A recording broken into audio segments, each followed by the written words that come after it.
Have you ever wanted to spend hours crafting an outfit you absolutely love? Why does painting take so long? But legally can't wear to the supermarket without being arrested or mistaken for a large tropical bird? Today I'm upcycling a tribute to the one and only Elton John. I filmed this all on analogue tape because I like to make my life difficult. In 1974, Elton John had to wear a shirt before he could add 10 pounds of feathers. This is a Raglan shirt. The sleeves attach at the collar. It eliminates the shoulder seam. Excellent for people with shoulders who regret having them. It's like something that someone a little bit older than me would wear on holiday. 1974 was a dark year for Britain, literally. To save coal during the 3-day week, the government turned off the electricity. At 10:30 p.m, television screens collapsed into a tiny white dot. Total darkness. You were legally forced to look at your actual family. Historians believe this caused permanent national trauma. Today we don't have blackouts. We just look at TikTok in the dark until our eyes bleed.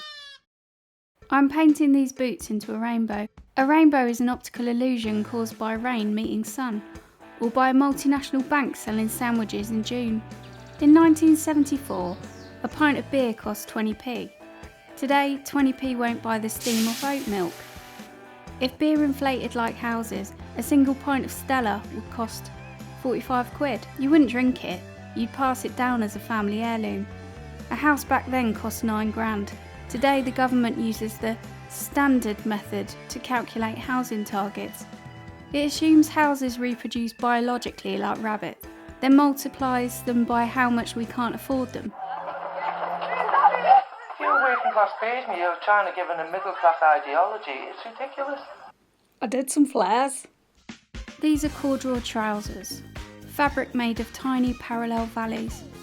It creates a friction sound that scares away small rodents. I'm adding inserts to create flares, trousers that expand aggressively at the ankle, a pyramid scheme for your shins. In 1974, a 3-bedroom house cost the same as a family car. Today, a family car still costs the same as a family car, but you have to live in it on a lay-by. Local democracy is a myth, like King Arthur or the health benefits of kale. If a council rejects a developer, the developer appeals to a lone man in Bristol called a planning inspector. He lives inside a spreadsheet. He always says yes because of a target made in London, exactly like democracy, minus the part where anyone cares what you think. I look like something a scarecrow would wear. I look like a cross between Elvis, a tea bag, and Elton John. So I'm upcycling this jacket from an old plaid bedsheet, and I'm going to tie feathers to the sleeves because I can't be bothered to sew them on. Elton John spent the mid-70s looking like a tropical macaw, a clever medical distraction from inflation. While Britain sat in the dark, America panicked over oil. Because Americans refused the dark. Richard Nixon altered time. He mandated year-round daylight saving time. By January, children stood by highways in pitch-black midnight darkness at 8:30 a.m, waiting for school buses. Easy targets for ghosts.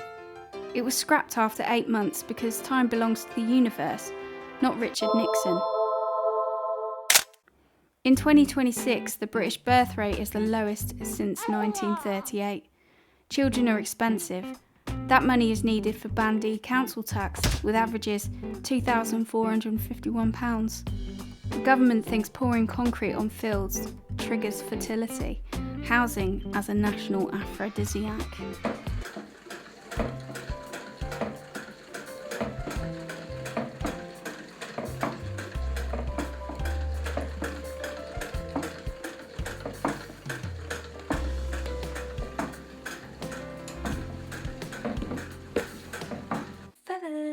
Feathers, gotta put some feathers on now.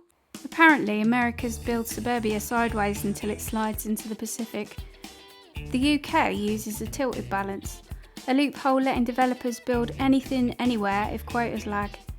Mandatory gluttony for corporate builders. Which brings us to a heavy philosophical question. What actually is a house?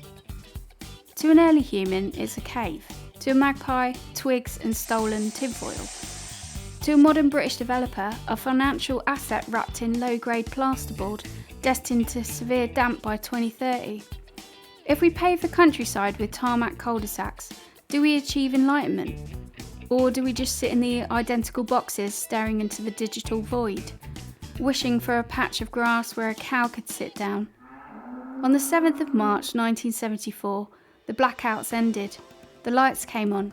Today, the lights are fully functional, but we still can't see where we're going. So here I am, the 1974 Elton John, ready for Wembley Stadium. Yet deeply distressed by the National Planning Policy Framework. Elton sang Goodbye Yellow Brick Road for a reason. A yellow brick road would never clear an environmental impact assessment. In 1974, the future meant space travel and silver jumpsuits. In 2026, the future is an Amazon van stuck behind a tractor on a single-track country lane. If I could ask you to violently press the like button and subscribe if you believe the standard method belongs in a skip. A very festive, flared skip. Or at least try to find a mortgage under 5%. Goodbye.